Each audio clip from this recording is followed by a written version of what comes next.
Today we're going to be covering top 10 Billboard Lawson financials projects. These are officially sanctioned by Billboard, and they are 10 projects that we think every finance department should have on the roadmap if they haven't done them already. You know, things that if we were in that position we'll look at. Presenting today, we have the hardest working man in RPI business, Mr. Chris Gordon, with a special guest star, me. I'm sticking around. So, without further ado, Chris and Keith.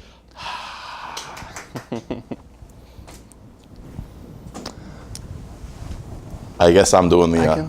yeah, go for it. Yes. Do that about RPI. So a little bit about RPI. We were founded in 1999, located in Baltimore, Maryland. Today we're actually presenting out of our Tampa office. And we have 60 plus consultants around the entire country. I think about 15 or so down here in Tampa, another 15 or so up in Baltimore, and then other consultants scattered throughout the entire country. And you've been with us, you're here in this picture for about 5 years now? Yep, and, this is coming up on 5 or so. Yes, yes. And he hasn't quit yet, so that's a good sign. Still here.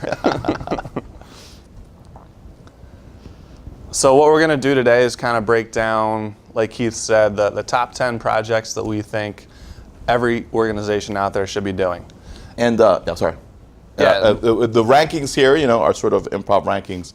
We used two factors primarily, which were level of effort to implement and also impact, right? So efficiencies gained versus work, and then we added a coolness factor. Yeah. But it's sort of, as we go down, it should be mostly more impact than less effort. Right. So. Exactly. So let's just get right into it. Coming in at number 10, we have lease management. More specifically, their hot song, Automate That Lease. Automate That Lease. So let's talk a little bit about lease management. Why would you want to implement this subsystem within Lawson? There's a lot of key functionality and value adds that this system can bring to your organization. You know, like every other system within Lawson, it's integrated. So you have that integration from your lease management system to AP, to pay invoices, as well as to GL to track your journal entries. The system's value is the ability to maintain and manage your leases and automate those payments for that lease schedule throughout the life of that lease. There's cost or date codes, CAM fees that you can add to your leases to alert you when an expiration for a lease might be coming up, and you can take action on those alerts. I recommend setting up smart notes for that type of thing.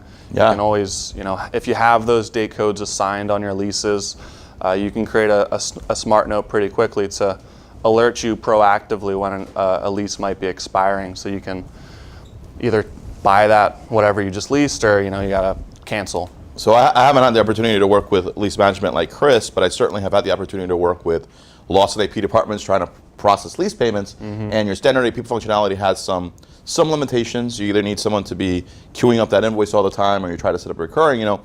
Basic things about leases, other than the fast requirements and so forth, are that they increase in price once a year. Things so change. There's this maintenance, they don't all end at the same time. And it's hard for AP to control that. It is, and it creates a lot of manual busy work in AP to try to process them, and then in accounting to track them. Exactly. So managing all that within a different module, there's more visibility into that payment schedule specifically for those leases, and allows someone to manage that. And like I mentioned before, there's an integration from lease management into accounts payable. So you have the ability to set up that payment schedule, run a program to create the invoices that will push over to AP, and your AP department will just be responsible for running the pay cycle and paying those, essentially. So let's talk about, lease management is one of the few ones in here that might not be for everybody. Who should be looking at lease management? So there are certain economies of scale that you can gain from this system. If you got 5-10 leases, maybe it's easier to track in a spreadsheet and do all this manually. But if you're managing 500, 1,000, a lot of leases, maybe this is a viable solution for you, because we can take that converted data from a legacy system, bring it into Lawson, and then let Lawson handle the rest. So it's a good question, balancing, how many leases do I have, and is this system worth it? If you have a lot of leases, It's definitely one. it's a good solution. If you have for 5, no. Now, let's say that I do have a lot of leases. What does an implementation of lease management type module look like? So it definitely varies, right? It depends on the data that we're getting, right? The lease historical data, where that data is coming from. Is that coming from a spreadsheet or from a legacy system? How clean is that data? But in terms of a ballpark estimate, we're talking between 120, 150 hours for a lease management What about project. timeline wise, like 3 to 6 months? Yeah, 3 to 6 months. Again, a lot of it goes back to how much data we're bringing in, where that data is being managed to, like who's responsible for that data. Is it one person? Is it one person in multiple markets responsible for that? So if you have it all in a spreadsheet that's tracked, it's a lot easier than if you have to like go chase down all the contracts to see what the the starting, expiration, yearly increases are. It could be a lot be a lot of of work. digging up front if you don't have that managed efficiently right now. Because we want to bring in data that's correct. So we want to make sure that that data that we're pulling is accurate and valid. All right, so that's lease management. We'll move on to number 9. Number 9, rocking the P cards. So the thing about P cards is they take on many different forms, right? There's P cards as a mode of purchase and P cards as a mode of payment. We've seen them a lot as a mode of payment. There's sort of a couple different types there where the transaction sometimes gets directly deposited, or sometimes it gives the vendor a link to come get those monies. Some companies subscribe to those because they get rebates, and so there's some potential benefits there. But I'm a big believer in P cards as a mode of purchase, and this comes from my experiences working in AP and matching and purchasing. It's just the belief that not everything belongs in a PO.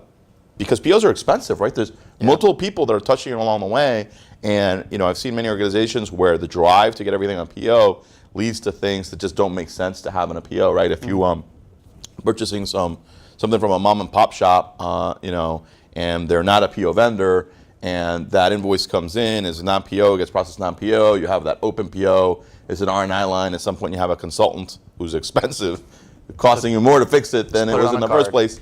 You put it on the card. I think office supplies are a great example of that. I've seen people route invoice approvals for buying paper from 3 months after the fact. It's like, at the time of purchase that you're the approver, low dollar. At RPI, we use P cards for all our travel expenses, which would be crazy not to do otherwise. So I think when we say P cards, we mean A, having a mode of purchase policy, figuring out what P cards are for. B, signing up with a bank to do that. They have some very sophisticated services that let you control amounts, type of expenses, give you great auditability. C, importing that into Lawson's P card module. Where Lawson's P card module is really helpful is that it lets you track the spend. So there's a lot of organizations that import them straight to GL or AP. And what you lose is some of the history there, because you don't want to create vendor file transactions for all these. But the P card module actually lets you keep track that this was Hilton Garden Inn, for 3 nights and all that stuff. So a lot more detail. A lot more detail. And then, obviously as mode of purchase. Now, in terms of who, in my opinion, everybody, in terms of effort, it's really not that much either way. In terms of deploying P cards, it's more about the decision making of what makes sense, and there's some interfacing for the coding of your GL and so forth that usually the bank does a lot of the work on. Whoever your P card bank is, and on the payment side, it's almost like an ACH transaction that you're building, right? So it's just having that payment format and then having that outbound interface. So either way, these aren't big efforts. They have a lot of returns. I know in the past there's been a lot of resistance around controls, but there's a lot of value in them.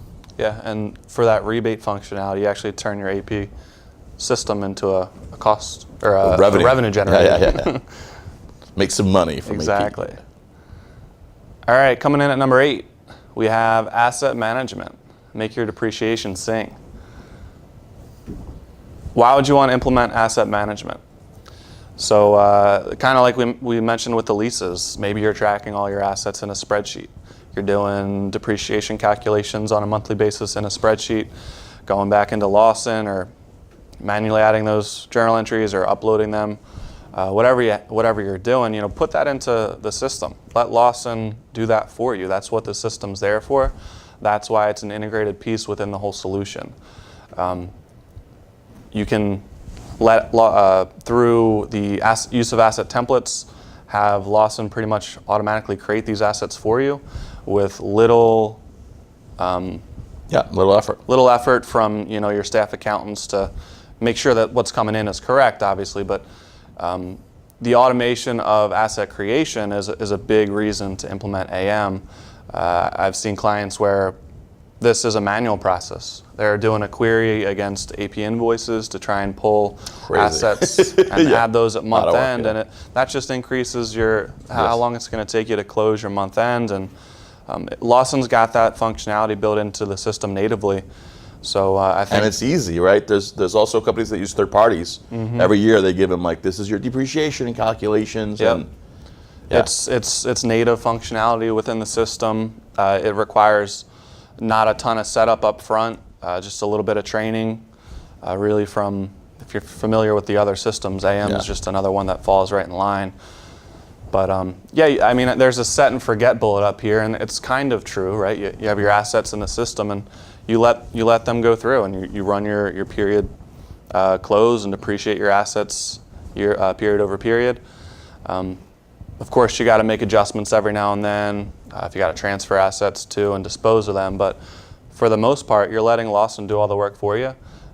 Send those journal entries for depreciation, accumulated depreciation, your asset journal entries right into the general ledger, just like all the other subsystems integrate with the GL. So the who is pretty much everyone. The who, yeah. If you're tracking assets, unless you don't have assets, right? Yeah. If you're running Lawson, you probably have enough assets. Right. To I would track. think so. Yeah. And the effort sounds like from a setup and training, it's fairly minimal. Though some people have very complex asset requirements. Most of it is just the data conversion, right? It is. The data conversion is the biggest piece. Where's that data coming from? Is it, again, a legacy system, like an asset management tracking system, or is that all that data in a spreadsheet? So volume of data, where it's coming from, kind of drives the length of implementation or conversion, really, for this type of project. But training, configuration, that part of it doesn't take too much time. So assets, they're useful. They're very practical. Very practical. They didn't score high on the coolness factor, but there's really no reason not to do it. The reporting out of the system too is very beneficial. It's solid, yeah. I was on a client site a couple weeks ago, and they were saying, they were doing all this outside on a spreadsheet and trying to give auditors asset reports based off of a spreadsheet. And now that process, there's canned Lawson reports that run all of this stuff that they're trying to manually do. Yes. So the reporting out of the system is good, and I think it'll meet the needs of your auditors. All right. All right, little Taylor Swift. At number 7, shake it up with 10X, the version 10 band. Chris is very passionate about 10X. Love 10X. Yes, love 10X. So we're going to talk about some of just the native abilities within 10X that you may or may not be aware of. With version 10, we see these contextual applications that are built right into your Mingle front end. And what we have here is just an invoice payment details contextual app. As you can see, or you might have noticed already if you're in version 10 now, but these widgets kind of stay on your form throughout your entire navigation within the system. And each one does something different. Right now I've got the invoice payment details app open, and what this one's doing is allowing you to inquire on an invoice, and in this case there's certain forms that drive these widgets. So this widget is driven off of your AP30, AP30.2, 30.3, and 30.4. I think AP90 some of those forms as well. But when you inquire on an invoice from the screen, it'll populate this widget that you have open. And it's nice because right here we see an invoice and we inquire on this and we see payment information, right? It's kind of a drill around. Instead of you going out and hunting for this data, Infor is pushing it to you through these contextual apps. So we see a payment number, cash code, when the cut, status of that check. We also see bank transaction information. So this is feeding directly from your CB module. We see it was a cash payment issued on July 31st, 2015. And that payment's been reconciled in your CB system. So a couple of questions that I know that we get from the previous 10x differences webinars that you've done is this is standard mingle. This isn't the high-end mingle, right? This comes out of the box. There's a foundation and an enterprise. Yeah. This is The regular. in both. Yeah. You get this out of the box. And then to turn it on, it's just a flag somewhere. Yeah, these widgets are installed. So whoever does your tech installation Just installs this is them. part of the installation of Mingle. But yeah, so there's different widgets out here. There's another one for there's a rec to check widget, which if you inquire on an invoice on AP20, will pull in requisition numbers, PO dates, so your AP clerk can kind of see what's going on there, doing that drill back to your subsystems directly from these widgets. So the big takeaways here, anyone can do it. If you're on version 10, they're there for you. It's no extra charge. It comes standard. And it's a quick hit, right? This is just Low-hanging fruit. low-hanging fruit, exactly. What else does version 10 provide us? All right, so there's a ton of enhanced auditing capabilities as well within version 10. This chart here kind of just defines within finance all the systems and what you can now audit in version 10. So GL, project accounting, billing and revenue, AP, all the way through lease management. And as you kind of look through here, it's a lot of setup, right? In AP, we have our company and process level. In AR, we have our company and process level. Asset management, it's all of our setup account groups, asset types, AM setup codes. So you're able to track who's changing what, right? You know, they're set up there for a reason, and you want to be able to see who's changing some of this setup and when they're doing it. So that's why we have it strengthening your internal controls and corporate accountability there. These come standard with version 10. It's just a quick training thing to show you what these forms are, where they live, and how to invoke those details. Yeah. There are, that's a good point. So within these modules, there are flags that you'll need to flip on to say, yeah, start auditing this data.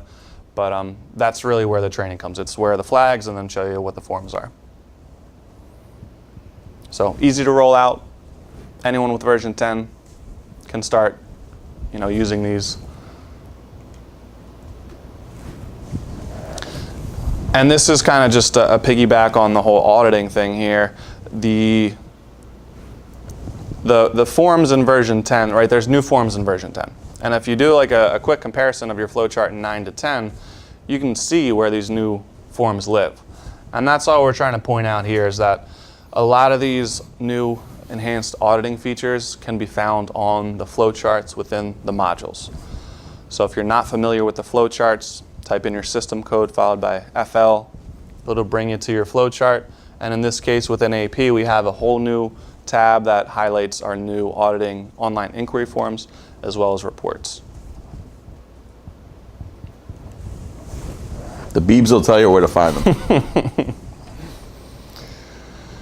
Coming in at number 6, make the paper beat it. Automate AP by Automate AP.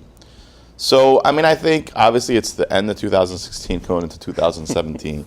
And certainly in the industry, we've seen AP automation efforts dating back, at least I've seen them dating back 15 years, probably been going on for longer. But in this day and age, you should really not be getting paper invoices and manually entering them into the system. Yeah. I know a lot of organizations still do. and it crushes my heart because there's little value add in data entry. All those resources can be doing so much better things for your organization. Obviously, any opportunity to get the invoice incoming electronically in the first place is something to take advantage.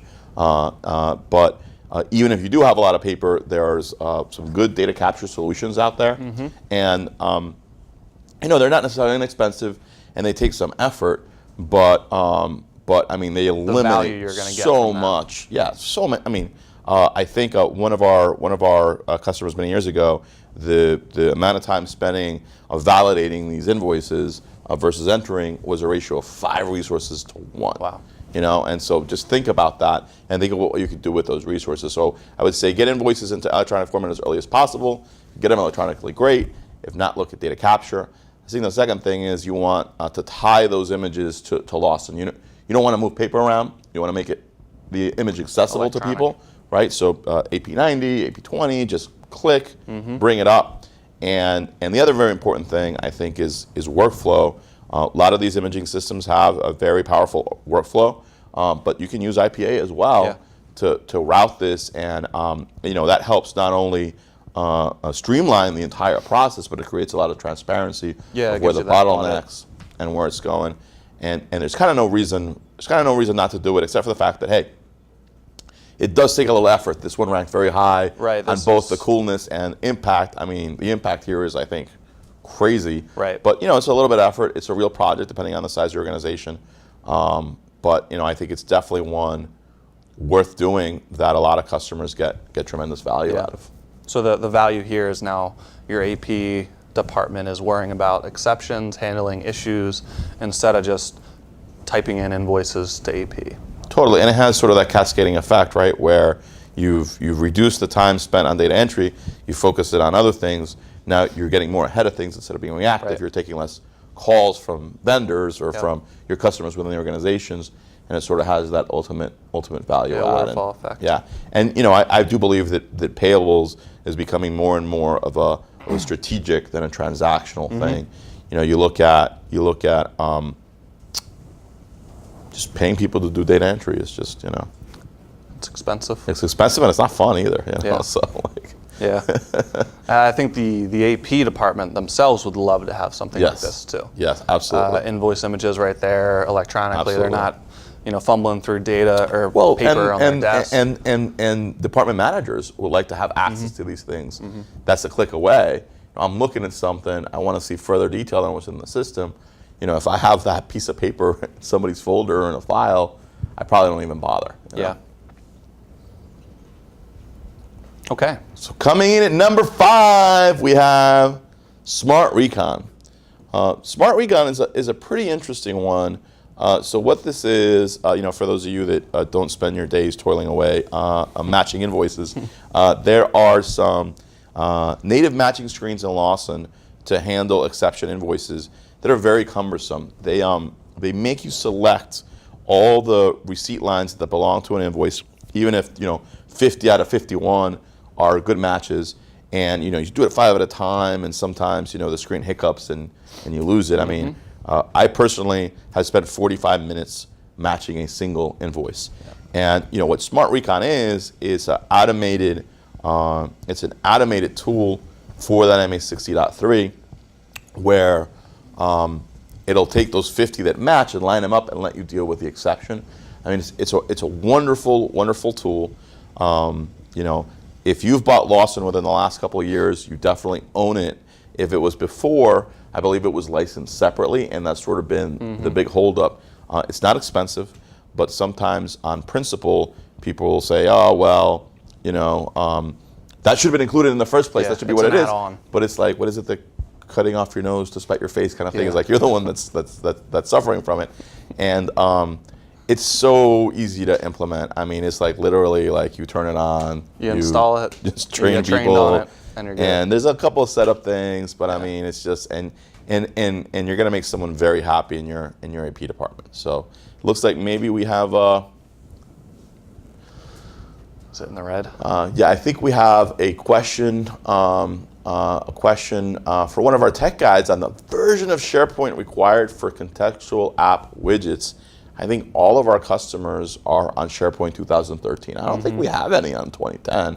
So we'll have to get back to you on whether 2010 SharePoint works for the contextual apps. We're in the right place? Yeah. got We'll them all ask out in around. a little bit. Is that just one question there? Okay. Yeah. All right, so number 4, we're starting to get close to the top 3. Watch me whip. Watch me nay. There you go.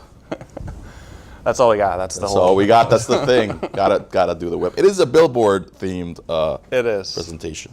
A little artistic effect there. There you go. I like it. All right, so the idea here is using Lawson to help capitalize your projects, capitalize costs, create depreciating assets through your AC system. So we talked a little bit about asset management before. This is related. We have a new system, project accounting, out there that will help you manage your project costs. So if you have large CIP projects, hundreds of invoices coming in over the course of those projects, we can use the project accounting system to capture those costs over the life of the project in greater detail too than we can in the general ledger. And you would hold them like in a construction in progress or work in progress. Exactly. Asset account, like holding account while it accumulated before Creating taking all that and making an asset out of it. Exactly. Yeah, we'll walk through the accounting in a second in the next slide, but that's right. The benefit, one of the benefits you can get from this system is, your GL is general, right? And the AC system allows you to track costs at a much more detailed level. So if you don't want that detail in your GL, you can build out your AC system to house that. Have invoices, coming in over the life of the project, and then use the AC 160 to actually take that project cost and interface it into asset management to create a depreciating asset. So the benefits here, who would want to do this? Well, if you got a big capital budget, a lot of CIP projects that you're tracking, this is a really good tool for you. We set up your activity structure, throw in a capital budget as well, and that just allows you to track those costs at a much more detailed level. And then when those projects finish, take that whole cost of the project, create an asset for you. A lot of times, you might be tracking this data already. A lot of times, AP, you might be running queries to see, okay, what are all my costs for this specific CIP account?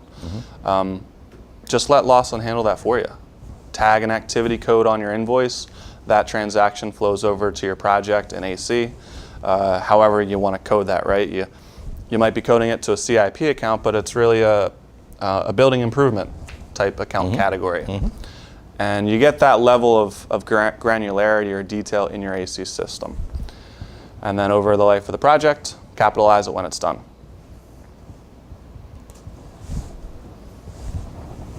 Walking us through how the accounting works here. A little bit of accounting. It is a finance presentation. So we have the AP piece as well as the AM piece. So it's really AP, AC to AM. When the invoice comes in, we're coding that invoice to your work in process account. And when AP 175 runs, it's going to debit your WIP account, hence the title of our slide. Watch me whip. And then it's going to credit your AP liability account. The invoice gets paid through AP 170. AP 170 is going to post the credit to cash and offset your AP liability. And at that point, that transaction is now sitting in your AC system. So once AP 175 runs, it's over there in AC, available for posting. The project completes. We're ready to capitalize the project. We run AC 160 to do that, which then credits our WIP account and debits our asset clearing account. Because the next step is going to credit our asset clearing account and debit the asset account. Right, and obviously this is a simplified example, but this AP 175 could have run for 100 separate invoices and accumulated whatever, 1.175 and 92 cents or whatever. And then when this happened, it would have put that whole amount. But basically what you paid in cash It's what's in the assets. And one of the cool things is, what if I have a year-long project going on, and my construction is done. I finished my new wing in my building, and I capitalized it, and then there's all these other expenses that people forgot to include. So we can add those to it. Depending on how you want to do that, I would recommend coding. If the invoice hasn't been coded into the system yet, you can code the invoice into AP, code it to that activity, the same project you forgot to code it to originally, and then you can append. There's an append function on the AC160 that allows you to say, okay, I already created that asset, but I forgot a couple things. I want to take those things I forgot and throw it onto the asset that's already sitting in my AM system. One more very important thing. It's not iced tea, it's lemonade.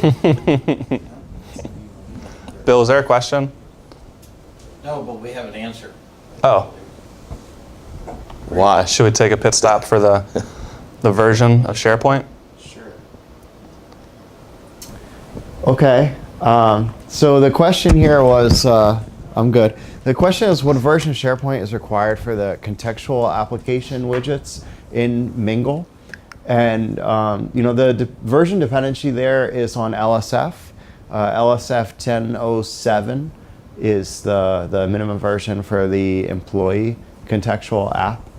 And it doesn't have specifically SharePoint 2010 or 2013 requirement that I'm aware of at this time, but I'd be happy to dig further into it if you could send me some details about your environment. I'll check the release notes and see if they line up. Thank you, Mr. Stout. Yep. Stick around. We did the whip earlier. He danced on camera. But did you do the nay-nay? I did the nene. I think I did. I don't really know. Debatable. Debatable. Debatable. All right.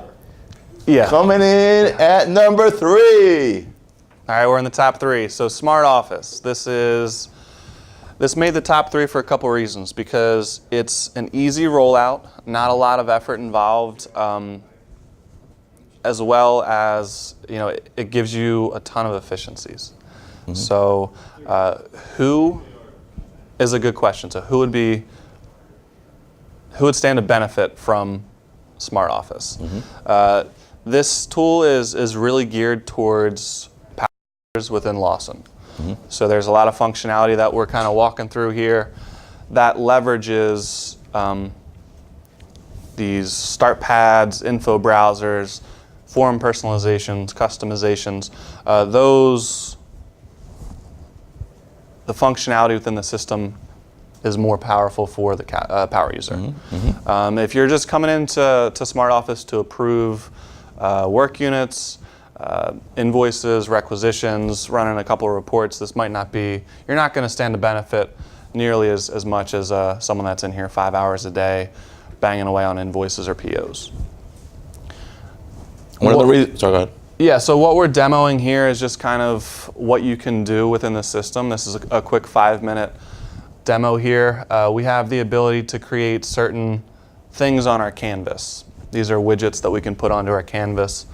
The start pad up here is just allowing you to group forms into specific categories so you can easily access those. What we're looking at here is the ability to put custom queries on your canvas. This one's just a query that shows all the open buyers messages out there in your system. You can drill or filter down on these by PO number. Another info browser showing open invoices. You can tailor what columns or what fields are in these queries based off of whatever you want.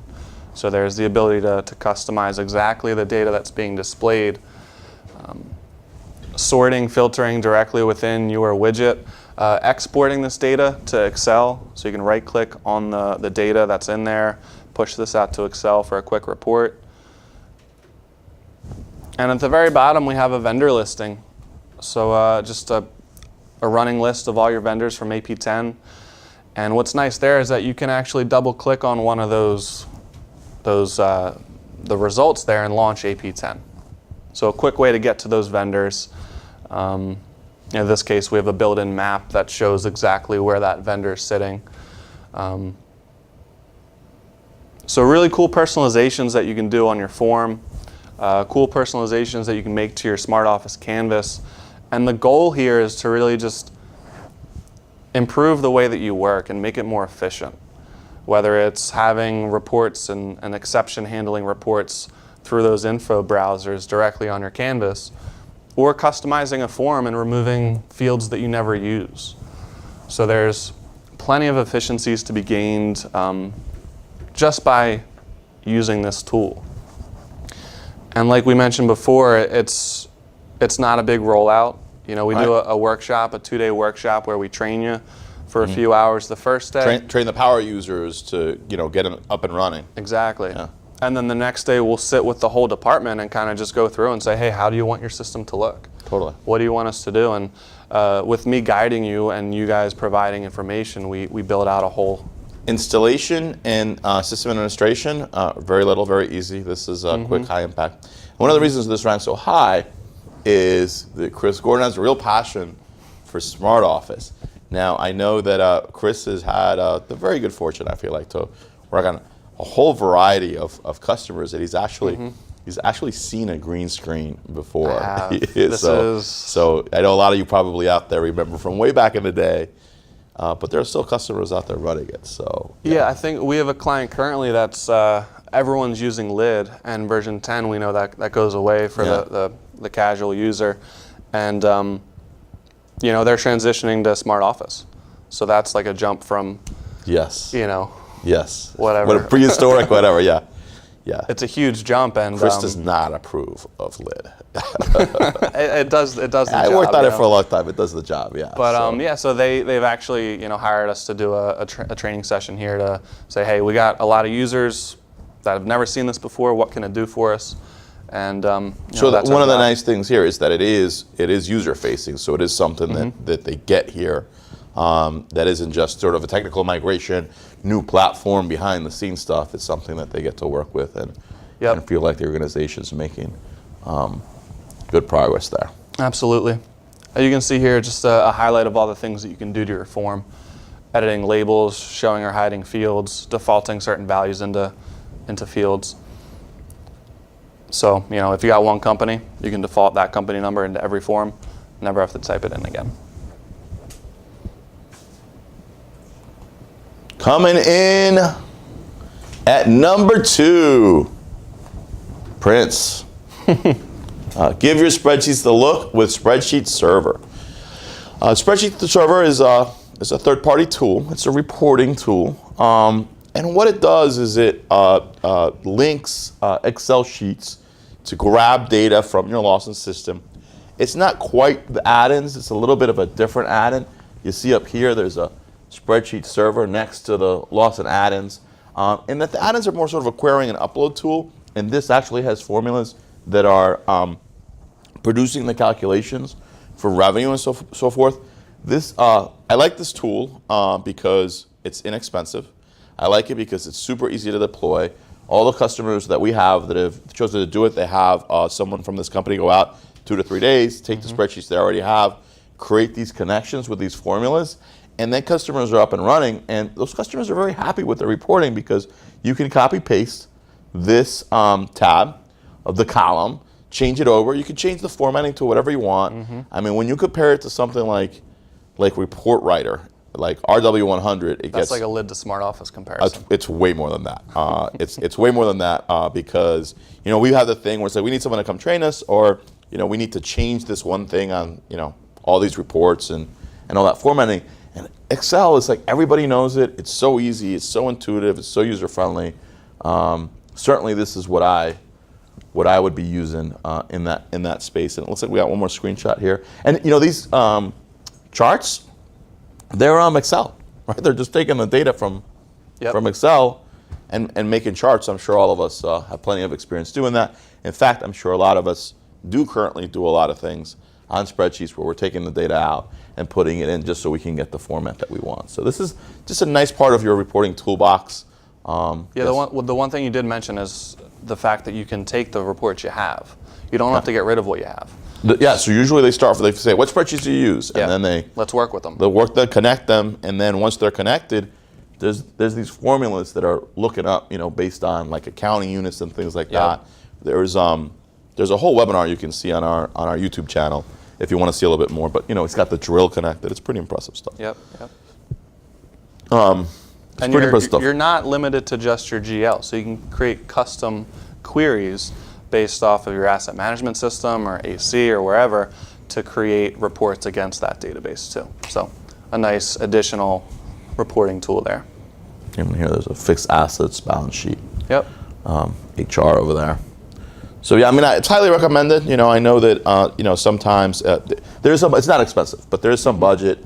But just every customer that we've had that's gone down this path has been very happy with it. Been very happy, and it creates no work for us, which it is what it is. But it's helpful to our customers. So totally. And there's the ability to push these reports out too, right? There's this distribution distribution manager. Yeah, distribution manager. You can define these. Turn them into who are PDFs. The reports going to? When's it going to go out? So you can really automate if you got monthly reports that need to go out to certain people on a certain time. You set that up and it'll just go. Yep. All right, are we ready for number one? I guess we're ready for number one, which is a surprise, right? We had that blanked out at the beginning. Yeah, I don't even know what it is. The number one hottest billboard, official billboard. Official. Yes, somewhere they sent us whatever. We're gonna get sued here. Don't talk Lawson Financials project that every organization should do if you have not done already. Project and activities tracking. Yes. Which we kind of spoke about a little bit before with the AC to AM integration through AC 160. Yes. But we want to take it a little bit further because not only can it do that, not only can it bring your assets or create assets from AC, it's a wide open system that really allows you to track grants, track other costs for special projects, as well as your capital projects. So let's just talk through some of that. There's the ability to add capital budgets to your activity system. Not only are we tracking costs, capital costs, we can now run reports to say, okay, where are we at with this project as compared to what we were budgeting for it. The reporting out of the system's, in my opinion, very good. It allows you to track commitments. So a requisition or a PO coded to an activity will get captured within the system. It'll show up on all your reports to say, hey, you've encumbered or committed these funds. You get visibility into that commitment, actual versus budget threesome there. So you have your capital budget there, you have your capital projects there, and like we saw before, you can use the AC 160 to create assets. Something else, you can track anything. You can track. Right. It doesn't have to do anything. Have to have anything to do with capital. It has to do to anything you want to track. Ongoing costs for. Yeah. Expenditures. It could be like how much Building it costs out. to put these webinars together. Exactly. Or Yeah. going to Inform. So going to Inform. You're Yeah. sending 10 of your employees to Inform. You got registration fees, you got travel Try costs. 34. So it's nice to be able to see those costs for the year 2016. Yes. Project those pretty efficiently for 2017 and get a trending analysis for. I'd say a couple more cool things about AC is you can create many different structures so that you can have like your capital tracking, and then other people can use it for tracking their marketing conferences. Yep. It's very easy to distinguish, right, and to have multiple, and they don't get in each other's way. Yep. And deploying it, depending on the level of help you want. You could do a 2-day workshop where it's just sort of showing you, here's the basics of setting something up. But if you want, usually our customers want a little bit more consulting help with that. Yeah. So the project level of effort really depends on what you're trying to get out of the system. Are you trying to build out your whole capital structure, budget, as well as projects in there? Are we converting history for all your CIP projects into that system? Or are we just using it to track random projects and all we need to do is get you trained on how to do that? So there's other teams involved here too, right? There's other departments. AP would need to be trained on how to now code these invoices to these projects that we're defining. Your buyers, if you are tracking commitments, would need to know how to code the POs to the activities.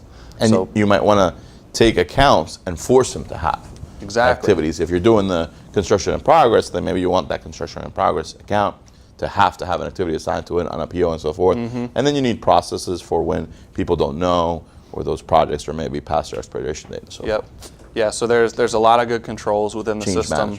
management, But you're right, it does kind of, implementing a capital or AC capital structure might make you look back on your business processes and see maybe some things are inefficient, and this is a really good time to look at them and improve them. So that's AC. It's a wide open system, and it allows you to do almost whatever you want in terms of tracking. Talked a little bit about grants tracking within AC as well. You can interface payroll from the PR system into AC. So I'm on a project currently where we're tracking employees' time that's being spent on a very large project. So A consulting company might do that to understand what customers to bill. There you go. Yep. So you can not only integrate invoice expenses, but payroll time based off of how that employee is set up in your HR system. So a lot of good integration from really all other subsystems. AC is talking to your general ledger, payroll, GL, asset management, AP. It's tightly integrated with all those other modules that you probably already own. Yes. We've got a question here. Do you have a recommended best report out of AC? It seems like I have to piece several together to do everything I need. Before you answer, I'm going to put in a plug for Spreadsheet. number 2, Spreadsheet Server. Makes it very easy. But is there a best like AC? Yeah, so a couple of my 298 or so? favorites. Yeah, there's a 298 that'll give you commitment detail. I don't know exactly what you're trying to get, but AC 298 is going to give you detail, PO, invoice, rec, commitment history for projects. The 295 is going to allow you to look at commitments to, but also bring in your budget, so you can compare life-to-date actuals, commitments against your budget. The AC 410 is a good one too. I think the 410 is your capitalization history report. So if you are using AC and you're capitalizing through AC 160, that report will show what's already been capitalized, so you can get that history on the project. And the AC 420 is another good one too, which will give you, it's almost like a P&L for your activity, which will include budget in there too, so you can get a history of that activity and see all the actuals accumulated and compare that to your budget.